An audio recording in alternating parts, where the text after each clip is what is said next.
자, 오늘 우리 교재 73페이지 제10강 수르바벨 성전의 재료 감람목에 대해서 함께 살펴보도록 하겠습니다. 제10강 수르바벨 성전의 재료 감람목이죠. 자, 우리가 수르바벨 성전을 건축할 때 지금 이제 재료에 대하여 우리가 살펴보고 있어요. 재료가 크게는 돌과 그 다음에 나무를 사용했다 그랬죠. 그래서 돌에 대해서 우리가 살펴보았고, 이 돌은 그냥 작은 돌들이 아니라 아주 커서 나무들을 대고 이렇게 굴려서 옮겨야 될 정도로 아주 큰 돌들을 견고하게 쌓았다는 것을 알 수가 있어요. 그리고 이제 나무를 사용했는데 나무도 두 가지가 있었죠.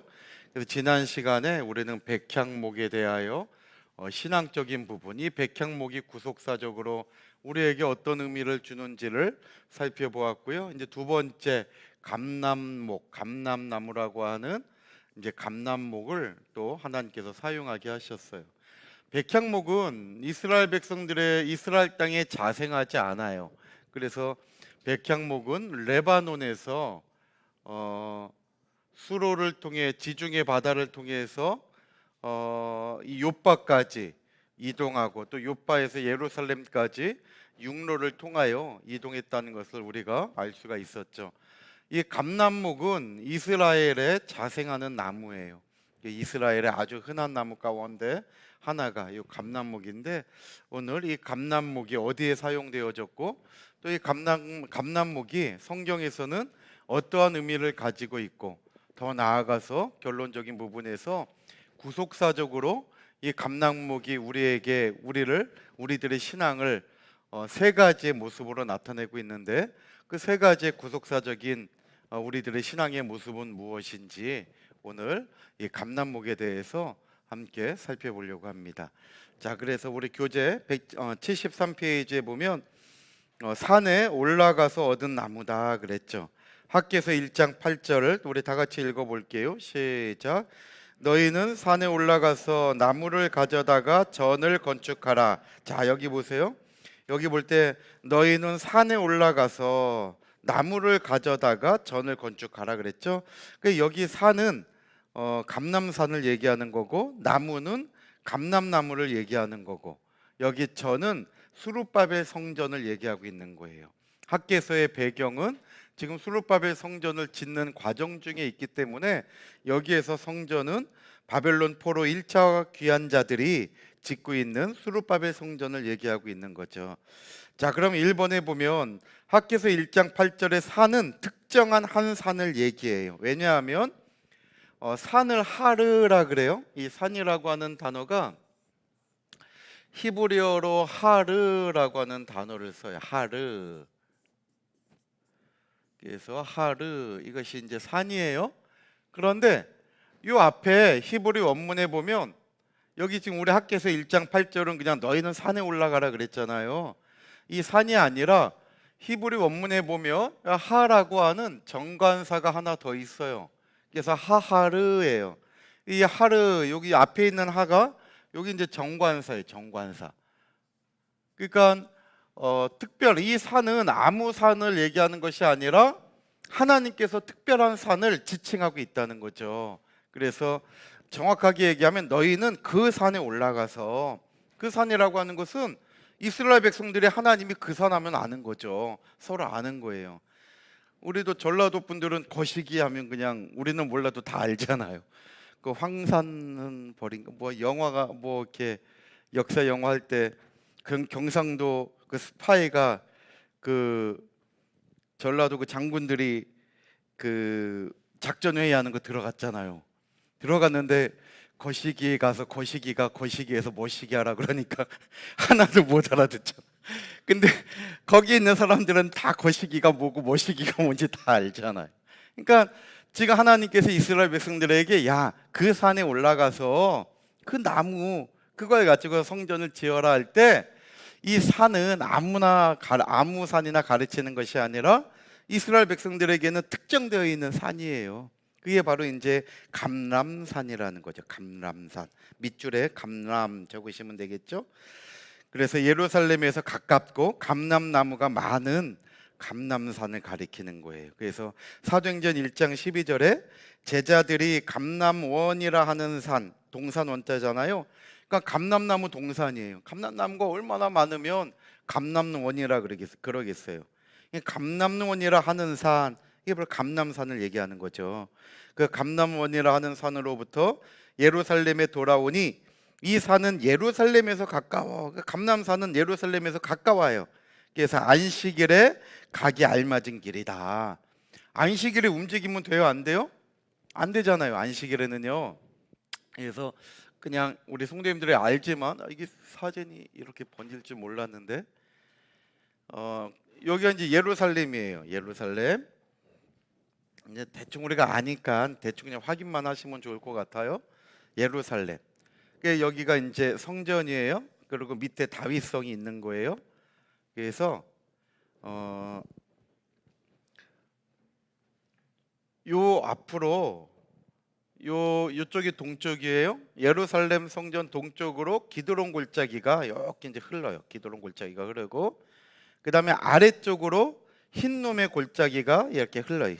흰놈의 골짜기라 그래요. 아래쪽을 동쪽으로는 기드론 골짜기, 아래쪽으로는 흰놈의 골짜기. 그 다음에 요 가운데를 예루살렘 가운데를 관통하는 게 중앙 골짜기. 중앙 골짜기가 이제 이렇게 흘러요. 그래서 골짜기가 예루살렘에는 세 개가 있어요. 기드론 골짜기, 흰놈의 골짜기, 중앙 골짜기. 이 골짜기는 앞으로 이제 성벽 공사할 때에도 좀 이해를 하셔야 돼요. 자, 첫 번째가 무슨 골짜기를 그랬어요? 동쪽에 기드론 골짜기. 그다음에 남쪽으로는 무슨 골짜기예요? 흰놈의 골짜기. 흰놈의 골짜기가 남쪽으로 쭉 해서 이 기드론 골짜기랑 이제 만나게 돼요. 그 다음에 예루살렘 가운데를 관통하는 골짜기가 말 그대로 중앙 골짜기예요. 이렇게 이제 골짜기가 있고, 그 다음에 예루살렘 이 기드론 골짜기를 지나서 이쪽이 동쪽이잖아요. 동쪽으로 이렇게 감람산이 있는 거예요. 동쪽으로 감람산. 그리고 감람산 서쪽으로 예수님께서 기도하신 겟세마네 동산이 감람산에서는 서쪽이, 이쪽이 동쪽이니까 이쪽 서쪽에 있는 거죠. 그래서 예수님께서 공생의 기간 동안에 베다니에 머물러 계셨잖아요. 그래서 베다니에서 이렇게 요 길을 따라 가지고 고난 주간에 감람산을 지나서 예루살렘으로 들어오셨던 거예요. 그래서 지도를 보고 잠깐 이해한다면 예루살렘에서 기드론 골짜기 건너편이 바로 이 감람산이고 겟세마네 동산은 감람산의 서쪽에 위치해 있다는 거예요. 그런데 이스라엘 백성들은 안식일에는 움직이면 안 되잖아요. 오늘 이제 9절에 나와 있는데 안식일에는 움직이면 안 돼요. 근데 율법에 안식일에는 2000규빗까지는 괜찮아요. 2000규빗.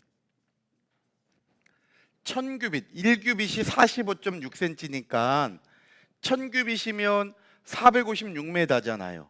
그러니까 2000규빗이면 912m가 되겠죠. 456m의 2배니까 912m. 그러니까 이스라엘 백성들의 안식일날 움직이면 안 되지만 어디까지는 움직일 수 있냐면 912m까지는 움직일 수 있는 거예요.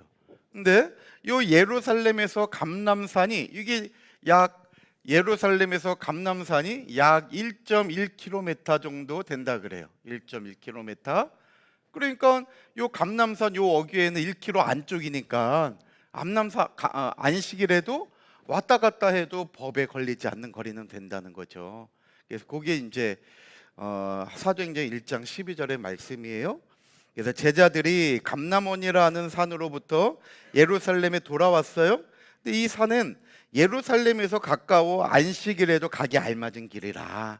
그래서 안식일에는 2000규빗 법적으로, 그러니까 약 912m 안쪽으로는 다닐 수 있는 거예요.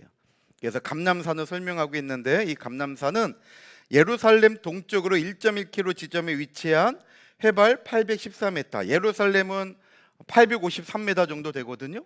요 예루살렘은 해발 853m 정도 되는데 요 감람산은 814m니까는 예루살렘보다 조금 작죠. 성지순례 가서 보면 뭐 고만고만하게 보이는 거예요. 너무 감람산에서 내다볼 때 너무 높게 보이지도 않고 예루살렘에서 내다볼 때 너무 낮게 보이지도 않아요. 그냥 비슷하게 보여요. 그래서 이 감람산 밑에 쪽에 이제 반석으로 지은 집 멸망산이 있죠. 감람산 밑에 요 멸망산이 위치하고 있어요. 그래서 이제 성지순례 가서 보시면 그런 부분들을 좀 더 이제 한번 눈으로 확인할 수가 있죠. 그래서 그 멸망산 그 위쪽에 보면 진짜 반석 위에 지은 집들이 있어요. 그래서 모래 위에 지은 집과 마태복음 7장 24절로 27절에 있는 반석 위에 있는 집이 그냥 비유의 말씀만이 아니라 실질적으로 이스라엘 백성들의 삶의 모습이에요. 그래서 나중에 볼 수가 있을 것 같아요. 자, 그 다음에 두 번째 동그라미 보면 아래에는 기드론 시내, 아까 얘기했죠? 기드론 시내가 흐르는 골짜기가 있다. 이걸 얘기하는 거예요. 요 기드론 시내에 요 골짜기가 있는 거예요. 그래서 이 기드론 시내는 예루살렘과 감람산 사이에 있는 산이에요. 그래서 이 기드론의 뜻이 탁류, 탁한 물, 그러면서 어두운 그러한 뜻이죠. 그래서 예수님께서 이 기드론 시내를 건너서 감람산으로 들어가신 거예요. 이거를 이제 우리가 보실 수 있어요. 그 다음에 두 번째 괄호에 학개서 1장 8절의 나무는 히브리어로 에츠라고 하는데 여기 단수예요. 사실 산에는 나무가 단수일 수가 없잖아요. 여러 나무들이 있잖아요. 많은 나무들이. 근데 단수로 쓴 거는 그 한 종류의 나무, 감람나무를 가르치고 있는 거예요. 그래서 1번 동그라미에 이것은 한 단수로 학개서 1장 8절에 하나님께서 이 나무를 단수로 기록한 것은 한 종류의 나무를 얘기하는 거예요. 바로 감람나무, 적으시면 되겠죠. 그 다음에 누가복음 12장 29절에 감람원은 감람나무 숲을 가리킨다. 이렇게 보시면 돼요. 그 다음에 두 번째 74페이지 나머지 읽어보시면 돼요. 74페이지 이스라엘에게 흔하게 구할 수 있는 나무예요. 아까 얘기했지만 백향목은 이스라엘에서 구할 수 없는 나무인데, 왜냐하면 백향목은 고산지대에 성장을 해요. 근데 이 예루살렘에 있는 감람산이나 다 1000m 아래 낮은 산이잖아요. 그러니까는 이 백향목이 자생할 수가 없는 기후 조건을 갖고 있어요. 그래서 백향목은 다 수입을 해야 됐지만 이 감람나무는 이스라엘에서 흔하게 구할 수 있는 나무예요. 그래서 일본에 보면 예로부터 이 가나안 땅은 감람나무의 땅이라고 불리웠어요. 감람 적으시면 돼요. 그래서 신명기 8장 8절이나 열왕기하 18장 32절에 보면 감람나무가 많은 곳, 꿀이 많은 곳이 바로 이 가나안 땅이었어요. 두 번째, 감람목은 산과들에 흔하여 수입하지 않았다는 거죠. 그래서 아주 흔한 나무가 감람나무였다. 그 다음에 세 번째, 이 감람나무는 솔로몬 성전에도 사용이 되어 있는데 어디에 사용되었느냐? 첫 번째로 지성소 안에 두 그룹, 밑줄에 적으세요. 그룹을 만들 때 감람나무로 사용했어요. 그 다음에 두 번째, 지성소 적으세요. 밑줄에 지성소로 들어가는 문과 성소로 들어가는 문설주에 바로 이 감람나무를 사용했어요. 자, 열왕기상 6장 23절에 보니까 내소 안에, 내소는 지성소예요. 내소, 외소 이렇게 표현이 되기도 하죠. 내소와 외소. 안내자잖아요. 안내자. 그러니까 안에 있는 것이 지성소잖아요. 그리고 외소는 성소를 얘기하고 있어요. 그래서 그 열왕기상 우리 6장 23절에 내소, 이거 지성소 안에 있는 감람목으로 두 그룹을 만들었는데 그랬잖아요. 그래서 감람목으로 그룹을 만들었다는 거. 또 열왕기상 6장 31절에도 내소, 지성소에 들어가는 곳에는 감람목으로 문을 만들었다. 그래서 지성소 들어가는 모든 그 재료들은 하나님께서 이 감람나무를 사용하신 것을 알 수가 있어요. 그다음에 네 번째, 이 감람나무가 어떠한 의미를 가지고 있느냐? 첫 번째, 아름다움을 나타내요. 우리 예레미야 11장 16절 읽어볼게요. 시작. 나 여호와가 그 이름을 일컬어 좋은 행실을 맺는 아름다운 푸른 감람나무라 하였었으나 큰 소동 중에 그 위에 불을 피웠고 그 가지는 꺾였도다. 아멘. 보세요. 여기 보니까 좋은 행실을 맺는 아름다운 푸른 감람나무다.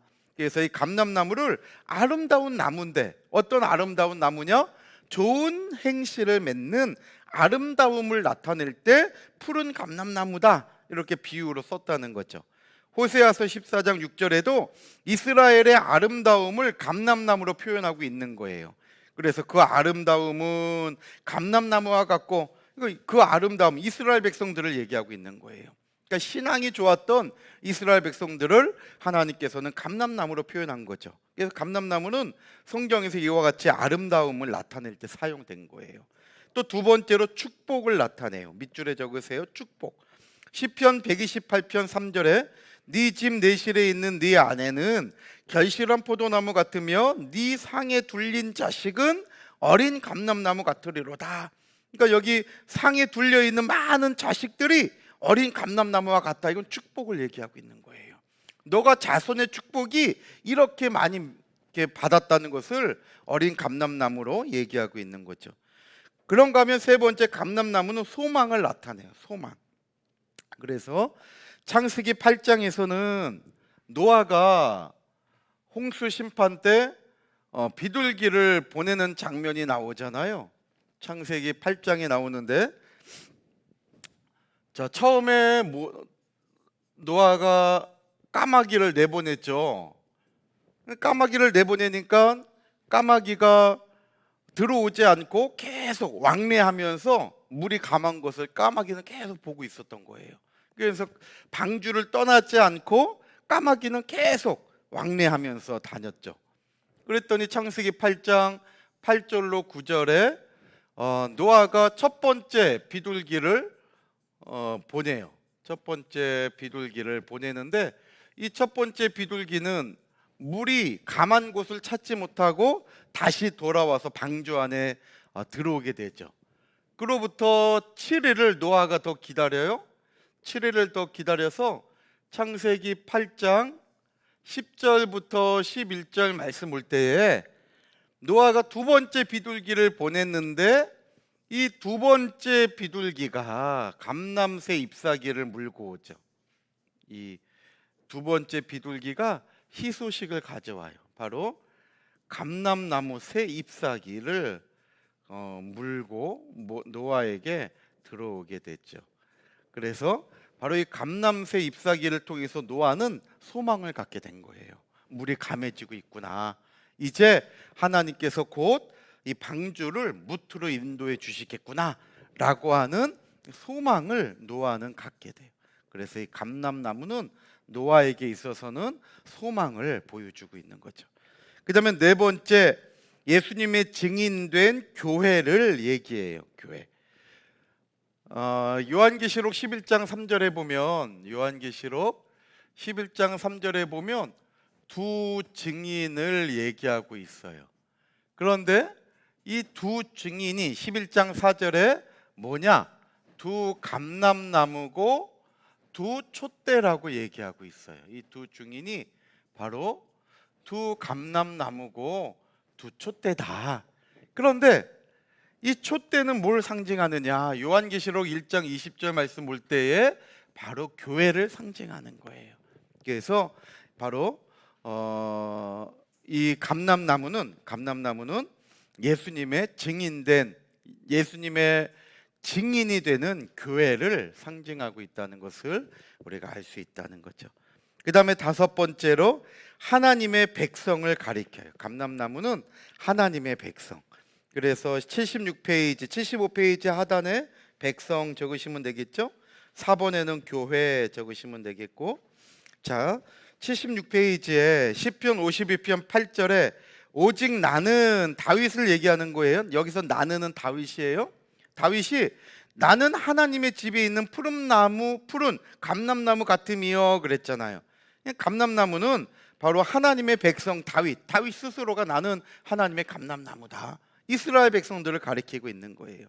그래서 로마서 11장 17절과 24절에도 돌 감람나무와 참 감람나무를 통해서 하나님의 백성이 감람나무라는 것을 알 수가 있는 거예요.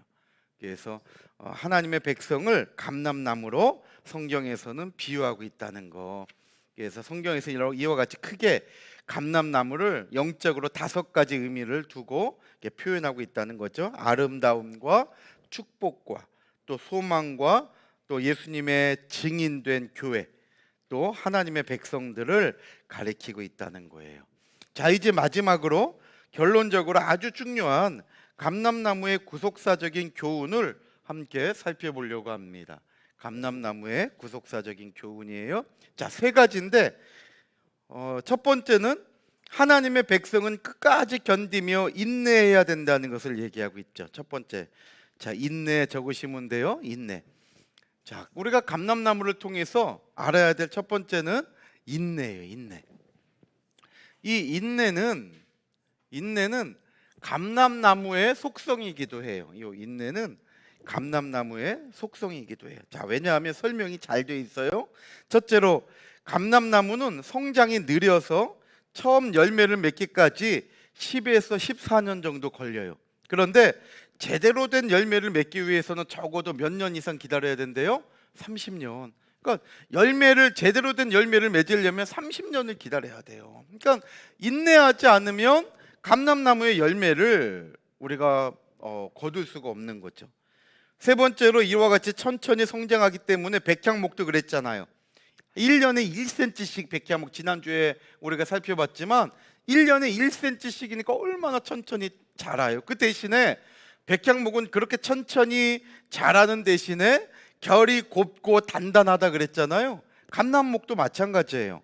천천히 성장하면서 나무의 결이 곱고 단단해요. 이게 중요하죠. 결이 곱고 단단하다.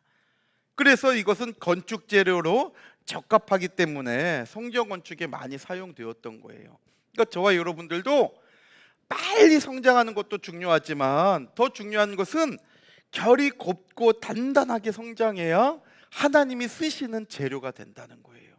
우리 산성교회도 하나님이 쓰시는 교회가 되기 위해서는 곱고 단단한 교회가 돼야 돼요. 우리 신앙적으로 볼 때 일성과 성품이 정말 주님을 닮아가는 삶이 돼야 된다는 거예요. 우리 주님은 마음이 온유하고 겸손하다 그랬잖아요. 마태복음 11장 29절에 나는 마음이 온유하고 겸손하대요. 우리가 주님을 닮아가는 삶은 우리의 마음도 온유함이 있어야 되고 겸손함이 있어야 된다는 거예요.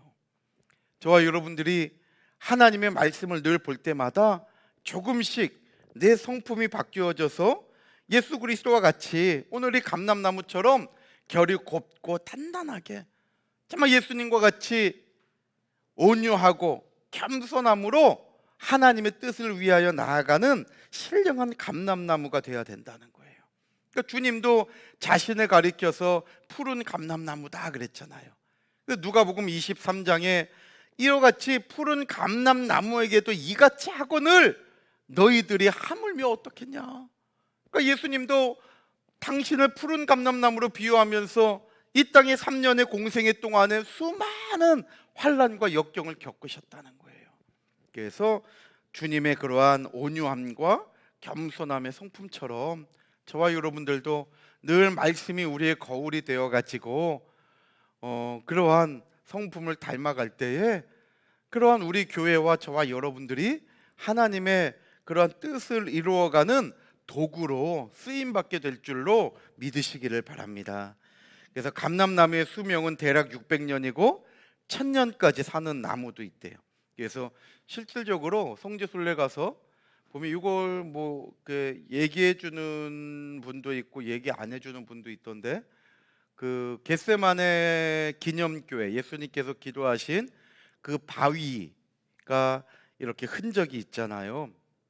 그 흔적을 품어가지고 만든 교회가 겟세마네 기념교회예요. 그리고 그 위에가 제자들이 예수님께서 돌 던진 만큼 제자들을 떨어뜨려 놨잖아요. 그 위쪽에 이제 제자들이 기도한 또 터가 있는데, 그 겟세마네 기념교회 정문으로 들어가기 전에 왼쪽으로 감람나무 이렇게 울타리 쳐갖고 감람나무가 아주 오래된 감람나무들이 있어요. 그 가운데 하나 바로 문 들어가는 옆쪽에 있는 정말 구멍이 뻥뻥뻥 뚫린 고목과 같은 죽은 나무와 같은 고목이 있어요. 근데 잎이 푸르르게 살아 있어요. 그 감람나무가 예수님 당시에 있었던 감람나무라고 추정을 해요, 학자들이. 그러니까는 1000년 넘은 감람나무가 진짜 있는 거죠. 그래서 대체적으로는 한 600년 정도 살지만 1000년 이상 사는 나무도 있다는 거예요. 그래서 성지순례 가셔서 요 감람나무 그거 가다 보면 가이드 따라서 막 여기저기 가기 바쁜데, 요 감람산에 갔을 때는 주변을 좀 이렇게 돌아봐야 돼요. 그래서 감람나무 그런 모습 같은 것들도 이렇게 보면 그 겟세마네 동산 옆에 있는 감람나무들이 다 커요, 아름들이. 근데 그 가운데 이 1000년 넘은 것으로 추정하는 감람나무가 있다는 거죠. 그 다음에 5번째, 감람나무는 오랜 세월 모진 바람과 일교차가 심한 기후를 견디며 버티는 나무예요. 이것은 팔레스타인 기후가 이래요. 팔레스타인 지방의 그 기후가 바람이 많이 불고 일교차가 심하죠. 그래서 구속사적인 의미로 볼 때 바로 이것은 이러한 첫 번째부터 5번째까지 감람나무의 속성은 결국 우리 성도도 그와 같이 끝까지 견디는 믿음을 가져야 한다, 이걸 보여주는 거죠. 그래서 우리는 6번을 형광펜이 있으면 형광펜에 칠하시고 6번을 별표 쳐놓으면 되는 거죠. 그래서 우리는 감람나무와 같이 끝까지 견디는, 왜? 감람나무는 인내를 상징하는 나무라 그랬잖아요. 그래서 우리도 끝까지 견뎌야 돼요. 그래서 마태복음 24장 13절에 끝까지 견디는 자가 구원을 얻는다 그랬죠. 그리고 예수님께서 마태복음 13장에 밭에 대하여 비유할 때에도 좋은 땅이 어떠한 땅이냐? 인내하는 거예요, 인내. 자, 누가복음 8장 15절 한번 찾아보세요. 그거 하나 적어 놓으세요. 적어 놓고 누가복음 8장 15절. 누가복음 8장도 밭에 대한 말씀을 하고 있는데요. 자, 8장 15절 보세요. 좋은 땅은 어떠한 땅이냐? 그러니까 저와 여러분들이 인내하는 마음이 돼야 좋은 땅이 되는 거죠. 그 인내하기 위해서는 예수님과 같이 온유한 마음도 있어야 되고 겸손한 사람이 인내할 수 있는 거예요. 교만한 사람 보세요. 절대 인내 못해요. 그러니까 예수님과 같이 온유함과 겸손함이 인내함으로 열매를 맺을 수 있다는 거예요. 자, 누가복음 8장 15절 읽어볼게요. 시작. 좋은 땅에 있다는 것은 착하고 좋은 마음으로 말씀을 듣고 지키어 인내로 결실하는 자니라. 아멘. 보세요. 그러니까 저와 여러분들이 이 말씀을 듣고 지키는데 언제까지? 결실할 때까지. 결실할 때까지. 이만큼 하면 됐다가 아니라 결실할 때까지, 그때까지 인내하는 자가 그 사람의 좋은 땅이에요. 그러니까 좋은 땅은요, 여기 보면 8장 누가복음 왔으니까, 자 보세요. 8장 11절에 씨는 하나님의 말씀이라 그랬죠. 12절에 길가밭이 있고 13절에 바위가 있고 14절에 가시떨기가 있고 15절에 좋은 땅이 있잖아요. 자, 이거 한번 우리 생각해 보셔야 돼요. 지금 누가복음 8장 15절에 좋은 땅이 있는데 왜 좋은 땅이냐? 이건 결실이 있기 때문에 그렇죠. 결실. 그러면 결실하기 때문에 좋은 땅이냐? 아니면 좋은 땅이기 때문에 결실하느냐? 닭이 먼저냐, 알이 먼저냐? 어떻게 생각하셔요? 좋은 땅이니까 마땅히 결실하겠지, 그렇게 생각하시는지, 아니면 결실했기 때문에 좋은 땅이냐? 자, 누가복음 8장 15절 다시 한번 읽어보세요. 시작. 좋은 땅에 있다는 것은 착하고 좋은 마음으로 말씀을 듣고 지키어 인내로 결실하는 자니라. 보세요. 결실했기 때문에 좋은 땅에 결실했기 때문에. 어떻게? 말씀을 들어서 내가 인내함으로. 그러니까 저와 여러분들도 내가 땅이 나빠서 신앙생활을 못하는 게 아니에요. 내가 정말 말씀을 듣고 이 말씀을 사모함으로 내가 붙잡고 이 말씀 때문에 참고 말씀 때문에 내가 인내하며 살아갈 때 하나님은 그분을 가리켜서 좋은 땅이라고 얘기한다는 거예요. 가시밭과 같고 바위 덩어리와 같고 딱딱한 내 마음이에요. 그런데 말씀을 듣고 보니 가시덤불의 가시를 다 걷어내고 딱딱한 바위 덩어리 같은 그 바위를 다 허물어 가지고 내가 말씀을 지키면서 인내했더니 그 땅이 좋은 땅이 됐다는 거예요. 그러니까 저와 여러분들은 하나님의 말씀으로 내가 길가와 같고 가시밭길 가시덤불과 같고 바위와 같은 환경 속에 있다 할지라도 말씀을 붙잡고 인내하며 지킬 때 저와 여러분들은 결국 그러한 땅이 인내로 결실함으로 말미암아 좋은 땅을 만들어 간다는 것을 믿으시기를 바랍니다. 그래서 말씀을 통해서 내 자신을 들여다보고 내가 어제 이러한 말이 실수가 되었다면 오늘은 고치려고 노력하면 돼요. 그런데 또 나도 모르게 또 나와. 그렇지만은 그 횟수를 줄여 나가는 거죠, 자꾸. 그러면 나도 모르는 사이에 이 가시덤불과 같고 길가와 같고 바위덩어리 같은 내 마음밭이 옥토로 변해 있게 되는 거예요. 그리고 바로 그곳에 아버지께서 원하시는 열매가 맺혀진다는 거죠. 오늘 이 감람나무를 통해서 우리의 신앙을 우리가 이렇게 점검할 수가 있는 거예요.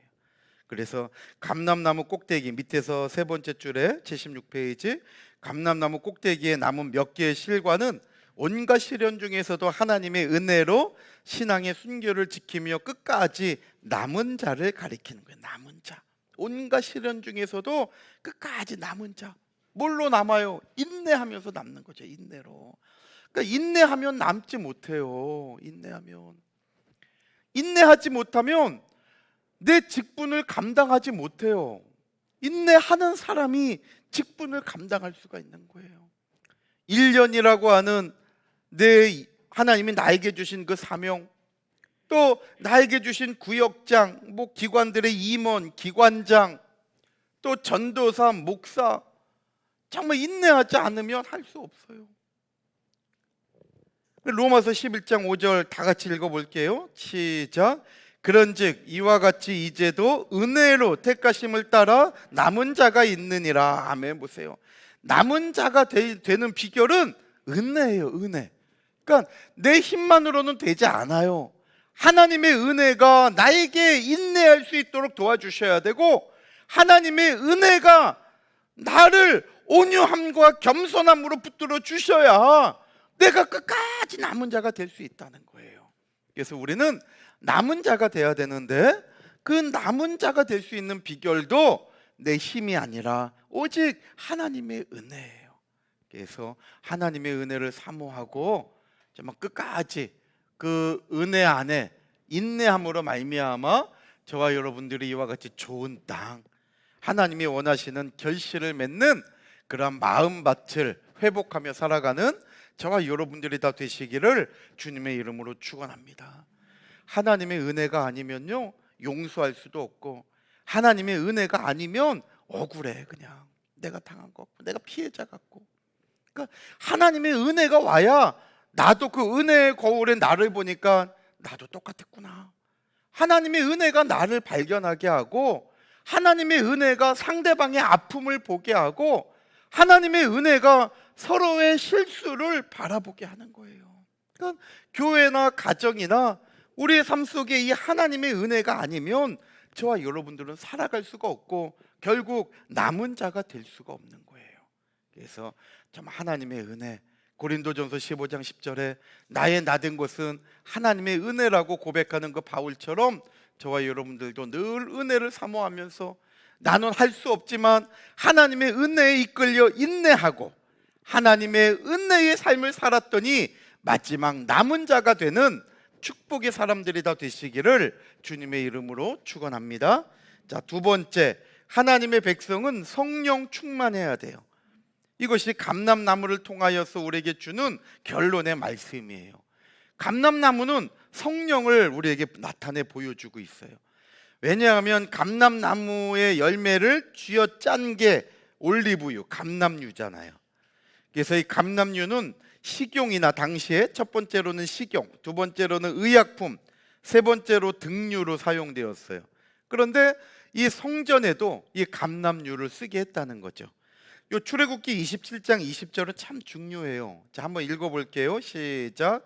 너는 또 이스라엘 자손에게 명하여 감나무로 찌어낸 순결한 기름을 등불을 위하여 네개로 가져오게 하고 끊이지 말고 등불을 켜되. 아멘. 보세요. 여기 감나무로 찌어낸 순결한 기름, 중요한 건 순결한 기름이에요.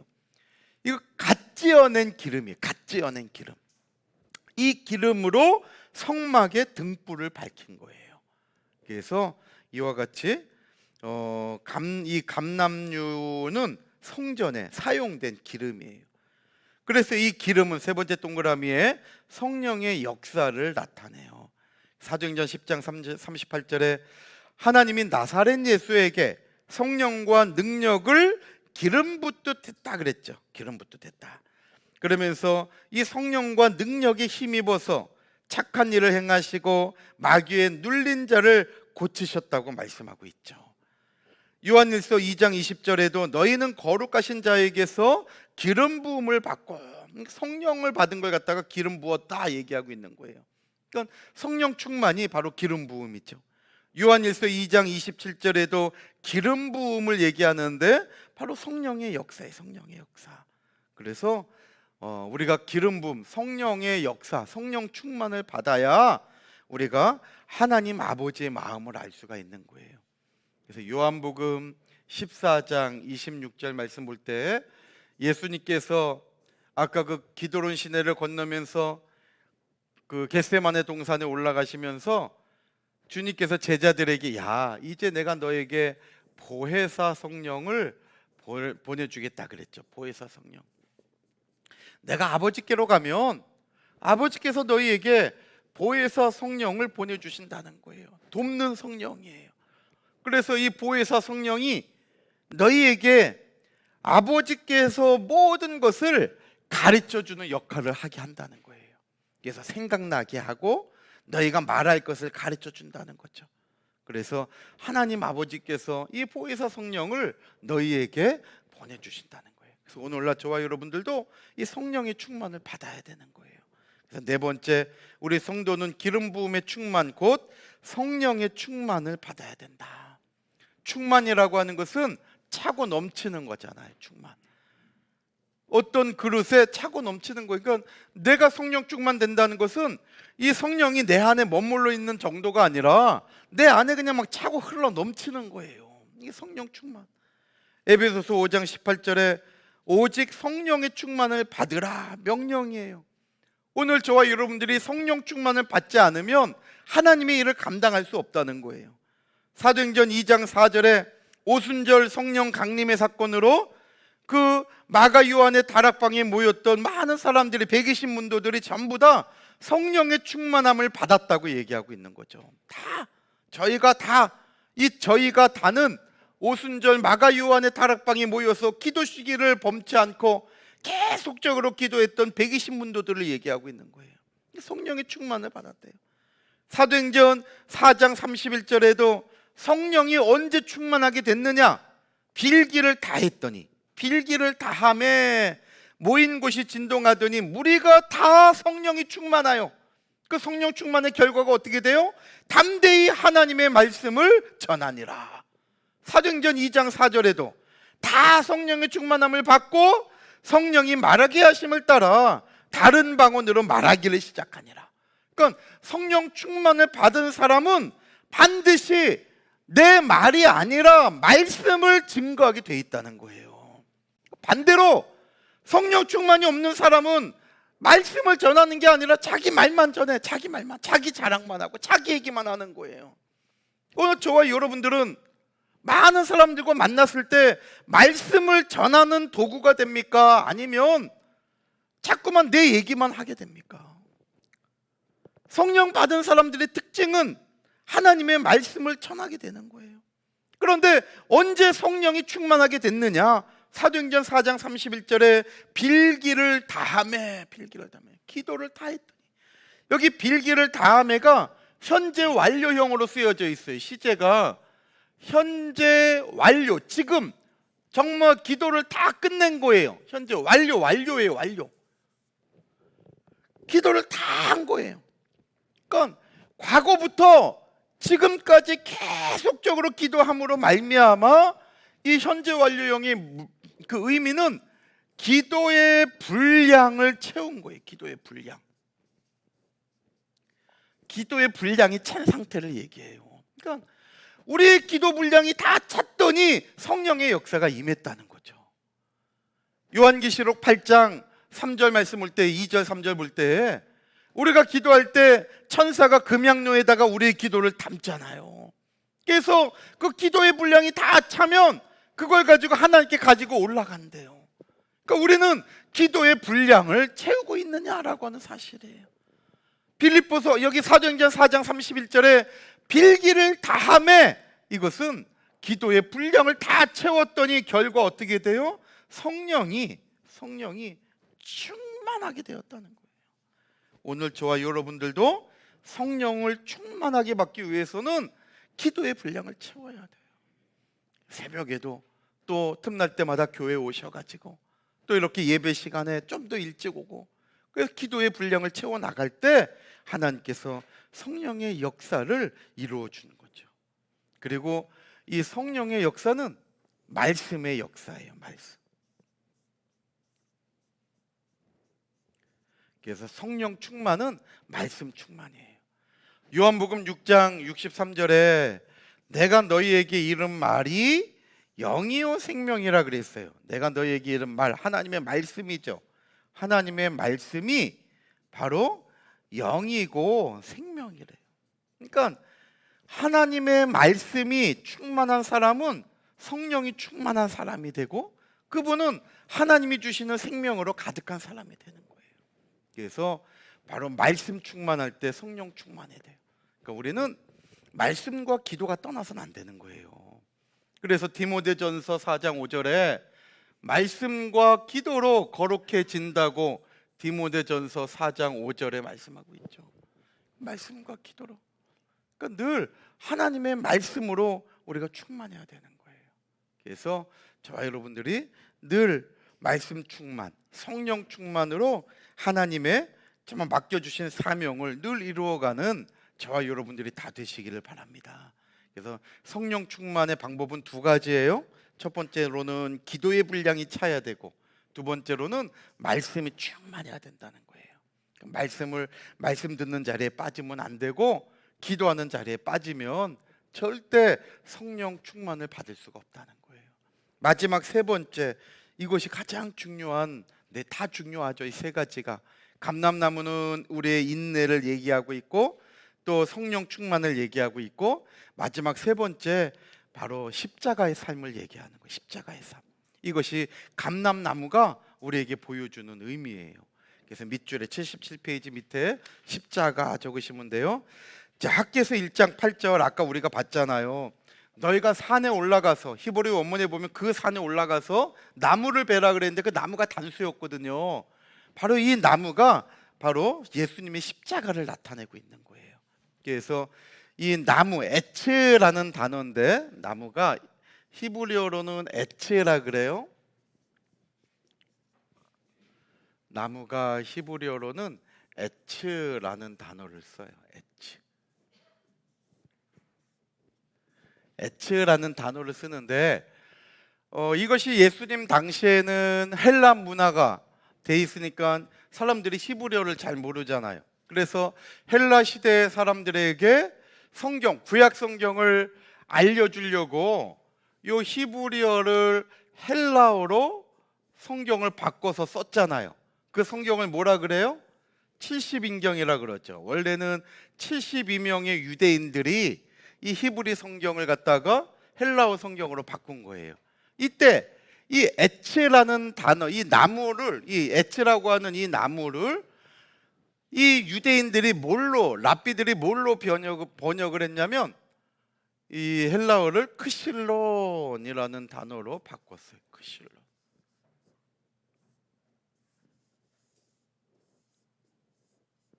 크실론이라는 단어로 바꿨어요. 근데 이 크실론이라는 단어가 신약 성경에 어떤 단어로 쓰였냐면 예수님의 십자가에 쓰여진 단어가 바로 이 크실론이에요. 크실론. 그러니까 스룹바벨 성전을 지었던 그 나무는 결국 예수님의 십자가를 나타내고 있는 나무였던 거죠. 그래서 이제 설명이 잘 되어 있는데, 두 번째 동그라미에 보면 예수님께서 달리신 십자가도 역시 크실론이에요. 크실론. 그래서 사도행전 5장 30절, 자 읽어볼게요. 시작. 너희가 나무에 달아 죽인 예수를 우리 조상의 하나님이 살리시고, 나무에 달아 예수님 십자가에 죽으셨잖아요. 이 나무는 나무 십자가를 얘기하거든요. 그러니까 그 예수님의 그 십자가가 크실론. 사도행전 5장 30절에 그 신약 그 원어 성경을 보면 크실론이라는 단어, 이 단어가 쓰여져 있는 거예요. 크실론. 그 다음에 사도행전 10장 39절에도 한번 읽어볼게요. 시작. 우리는 유대인의 땅과 예루살렘에서 그의 행하신 모든 일의 증인이라. 그를 저희가 나무에 달아 죽였으나, 그 예수님을 십자가에 달아 죽였잖아요. 이 나무도 크실론이에요. 크실론. 그래서 세 번째 동그라미 보면 예수님께서 우리의 죄를 대신 지고 십자가에서 죽으신 거죠. 십자가. 갈라디아서 3장 13절에 그리스도께서 우리를 위하여 저주를 받은 바 되사 율법의 저주에서 우리를 속량하셨으니 기록된 바 나무에 달린 자마다 저주 아래 있는 자라. 그래서 예수님은 나 때문에 십자가에서 죽으신 거예요. 그러니까 예수님의 십자가는 누구 때문이 아니라 각자 자기 때문에, 나 때문에, 각자 나죠. 베드로전서 2장 24절에도 친히 나무에 달려, 이게 다 크실론이에요. 이 나무가 전부 다 히브리 원문에는 크실론이에요. 그러니까 예수님의 십자가를 상징하는 나무는 전부 다 크실론이에요. 크실론. 그 몸으로 우리 죄를 담당했대요. 그러니까 십자가는 나를 위하여 죽으신 예수님의 사랑의 십자가예요. 그래서 네 번째 동그라미가 이제 우리가 그렇다면 그 은혜를 받은 우리는 어떻게 해야 되느냐, 이걸 결론적으로 이제 보여주고 있는 거죠. 우리도 예수님의 고난의 발자취를 따라 자기 십자가를 지고 주님께서 걸으신 길을 가야 돼요. 자기 십자가. 왜냐하면 아까 말씀드린 것처럼 예수님의 십자가는 나를 위한 십자가였기 때문에 이제 내가 자기 십자가를 지고 주님의 뒤를 따라가야 된다는 거죠. 베드로전서 2장 21절 다 같이 읽어볼게요. 시작. 이를 위하여 너희가 부르심을 입었으니 그리스도도 너희를 위하여 고난을 받으사 너희에게 본을 끼쳐 그 자취를 따라오게 하려 하셨느니라. 보세요. 우리를 위하여 고난을 받으셨어요, 주님은. 그래서 우리에게 본을 끼쳐서 우리도 따라오라고. 그러니까 우리도 주님처럼 그 십자가의 길을 따라가야 된다는 거예요. 그러면 어떻게 따라갈 수 있느냐? 그 방법이 마태복음 16장 24절에 있는 거죠. 이에 예수께서 제자들에게 이르시되 나를 따라오려거든. 자, 어떻게 따라가야 되느냐? 자기를 부인하고 자기 십자가를 지고 따르라는 거죠. 그러니까 예수님의 십자가를 따라가는 길은 자기를 부인하고 자기 십자가를 지는 거예요. 그러니까 이것은 서로 연관되어 있죠. 자기를 부인하는 사람은 자기 십자가를 지어요. 자기 십자가를 지고 가는 사람은 자기를 부인한 사람이에요. 자기를 부인한 사람. 그래서 여기 부인하다라는 이 단어가, 자기를 부인하라 그랬잖아요. 여기 부인하다라는 단어가 헬라어로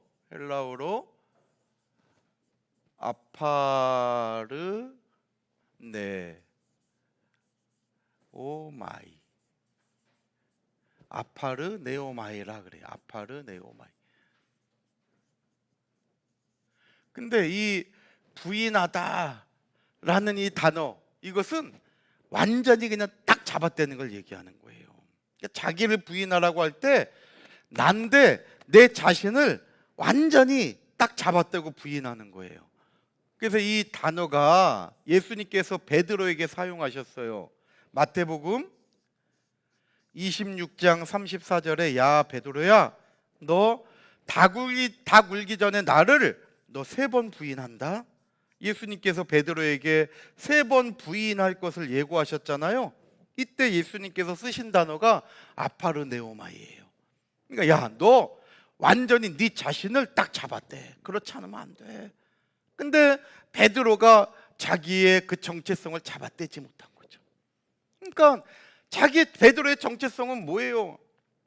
정말 나는 예수님의 제자 아니에요. 나는 예수님의 제자. 베드로의 본질은. 그런데 그 사실을 베드로는 결국은 부인하고 만 거죠. 그래서 예수님께서 베드로에게 예고한 대로 베드로가 부인했는데, 오늘 예수님께서 우리에게 야, 넌 나를 따라오거든 자기를 부인해. 각자 나를 부인하라는 거예요. 그러니까 정말 내 자신을 완전히 잡아떼지 않으면 자기 십자가를 질 수 없다는 거예요. 그러니까 우리가 보세요. 왜 교회 나오기가 어려웁니까? 이것도 해야 되고 저것도 해야 되니까 자꾸 내 일상에 걸리는 게 많아. 성경 보려고 해도 보려고 하면 기가 막히게 누가 전화 와. 그래서 나오라 그러니까 나가서 또 얘기하다 보니까 성경 읽을 시간이 없고, 내가 교회 빠지면 안 되는 거 알고 교회 나가려고 그러는데 누가 또 찾아와. 그때 나가는데 그게 또 교회 못 가게 하고. 그런 걸 다 부인하지 않으면 안 된다는 거예요. 자기를 부인한다, 아파른네오마이라고 하는 것은 완전히 자기를 부정하는 거예요. 그래서 그렇게 하지 않으면 예수님을 따라갈 수 없다는 것을 말씀하고 있죠. 그래서 히브리서 13장 마지막 12절로 13절에 예수도 자기 피로서 백성을 거룩하게 하려고, 그러니까 우리를 거룩하게 하신 것은 예수님이 자기 피, 자기를 부인하고 십자가에 죽으셨거든요. 왜 예수님이라고 해서 살고 싶지가 않아요. 완전한 인간으로 이 땅에 오셨는데, 하나님이시면서 완전한 인간이시잖아요.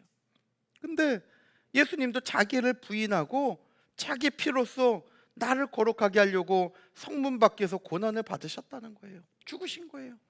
그런 것처럼 13절에 우리도 그 능력을 지고 영문 밖으로 그에게 나아가자. 우리도 그렇게 하지 않으면 안 된다는 거예요. 그래서 오늘의 감람목은 세 가지 우리에게 중요한 의미를 주고 있어요. 그래서 첫 번째로는 인내. 우리의 신앙생활에 인내함으로 내가 하나님 앞에 좋은 땅으로 나아갈 수 있다는 거. 두 번째로 성령 충만해야 된다는 거. 세 번째로 예수님이 나에게 그랬던 것처럼 나도 고난 가운데 있지만 십자가를 지는 삶을 살아야 된다는 거. 이 세 가지가 감람목이 우리에게 주는 의미고, 이 의미를 가지고 재료로 하나님께서는 성전을 이루게 하신 거예요. 그러니까 성전을, 우리 산성교회 또 각자 내 성전을 이루기 위해서는 이러한 세 가지의 삶이 없으면 안 된다는 거죠. 인내해야 되고 성령 충만해야 되고 십자가의 삶이 있어야 된다는 거예요.